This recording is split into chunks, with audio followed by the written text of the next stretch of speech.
നമ്മുടെ സ്വന്തം മണിക്കുട്ടൻ. നമസ്കാരം. നമസ്കാരം. എന്തൊക്കെയുണ്ട് വിശേഷങ്ങൾ? ആദ്യം വിശേഷത്തിൽ നിന്ന് തന്നെ തുടങ്ങാം അല്ലെ? വിശേഷം ഈ പറയുന്ന പോലെ സിനിമകൾ വരുന്നുണ്ട്.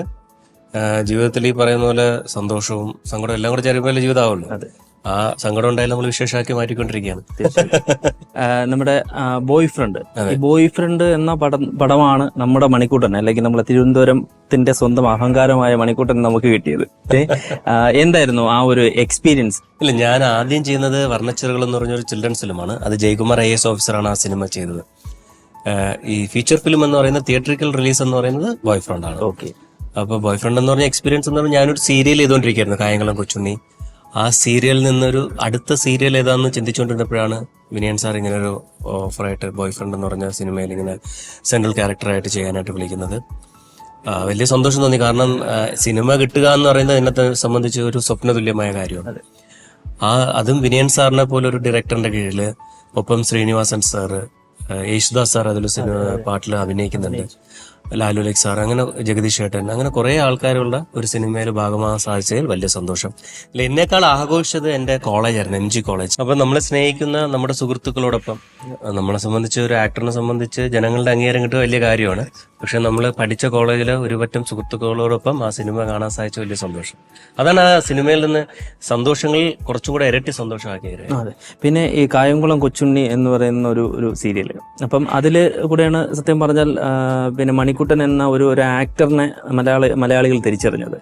അപ്പോൾ അതിലേക്ക് വരുമ്പോൾ, അല്ലെങ്കിൽ ഇങ്ങനെ ഒരു ചലഞ്ചിങ് ആയ ഒരു കഥാപാത്രമാണത്. അങ്ങനെ ഒരു കഥാപാത്രത്തെ എടുക്കുമ്പോൾ എന്തായിരുന്നു മണിക്കുട്ടന്റെ മനസ്സിലുണ്ടായിരുന്നത്? ഞാൻ ഈ പറയുന്ന പോലെ തിയേറ്റർ എക്സ്പീരിയൻസ്, അല്ലെങ്കിൽ നമ്മൾ ഒരു ഇൻസ്റ്റിറ്റ്യൂട്ടിൽ പോയി അഭിനയം പഠിക്കാനോ അങ്ങനെയുള്ളൊരു ഭാഗ്യം തന്നെ, അങ്ങനെ ഒരു ഭാഗ്യമോ സാധ്യതയോ എനിക്ക് ഇല്ലായിരുന്നു. കോളേജിലും സ്കൂളിലും കാണിച്ച പ്രോഗ്രാം, ഒരുപക്ഷെ അത് അലമ്പെന്നൊക്കെ നമ്മുടെ കൊളോക്കൽ ലാംഗ്വേജിൽ പറയാം, അവിടെ കാണിച്ച അലമ്പുകളായിരുന്നു ആ കൂടെ ഉണ്ടായിരുന്ന എക്സ്പീരിയൻസ്.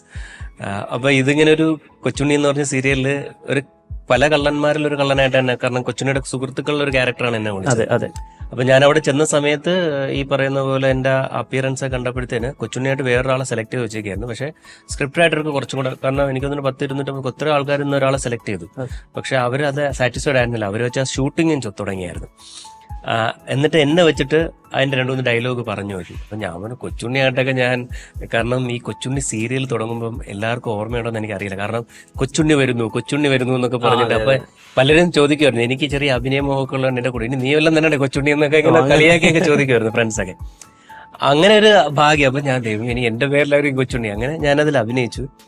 ഈ പറയുന്ന പോലെ മുന്നൊരുക്കങ്ങളൊന്നും തന്നെ എനിക്കില്ലായിരുന്നു. കാരണം ഞാനൊരു ആക്ടർ ആവാൻ ഭയങ്കരമായിട്ട് ആഗ്രഹിച്ച് നടക്കുകയോ അല്ലെങ്കിൽ അതിനുവേണ്ടി ഒരുപാട് പ്രയത്നിക്കുകയോ ചെയ്യുന്ന ഒരാളല്ല. ഇപ്പൊ എല്ലാവരും എന്നെ ഒരു ആക്ടർ എന്ന് വിളിക്കുന്ന സമയത്ത് ഞാനൊന്നും കൂടെ എന്നത്തിൽ ചോദിക്കും, നീ ഒരു ആക്ടർ ആയിട്ടുണ്ടോ?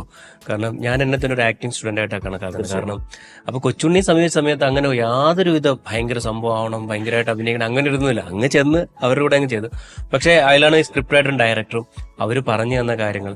ഏതാണ്ട് 8 എപ്പിസോഡിലാണ് കൊച്ചുണ്ണിയുടെ യൗവനം പറയുന്നത്. പക്ഷെ എന്റെ അഭിനയ മികവ് കൊണ്ട് ചാനലിൽ നിന്ന് വിളിച്ചു പറഞ്ഞു, ഇവനെ വെച്ച് 4 എപ്പിസോഡ് ചെയ്താൽ മതി, ഇല്ലെങ്കിൽ സീരിയൽ പൊട്ടാൻ ചാൻസ് ഉണ്ട്, വേറെ അടുത്ത ഘട്ടത്തിലേക്ക് മാറ്റിക്കുമെന്ന് പറഞ്ഞു. പക്ഷേ അവിടെ ഈ നമ്മൾ പറഞ്ഞില്ല, നമ്മളൊക്കെ ചിലപ്പോൾ അഭിനയിക്കാൻ അറിയാമോ അല്ലെങ്കിൽ അഭിനയിക്കാൻ അറിയാത്ത ആളാണോ, പ്രേക്ഷകരെ സംബന്ധിച്ച് ഇങ്ങനെയൊന്നുമല്ല. പ്രേക്ഷകർ കാണുന്ന ഒരു സ്നേഹം, അവരുടെ കുടുംബത്തിലൊരു അംഗത്തെ പോലെ ഒരാളെ തോന്നിക്കഴിഞ്ഞാൽ നമ്മുടെ ജീവൻ രക്ഷപ്പെട്ടു.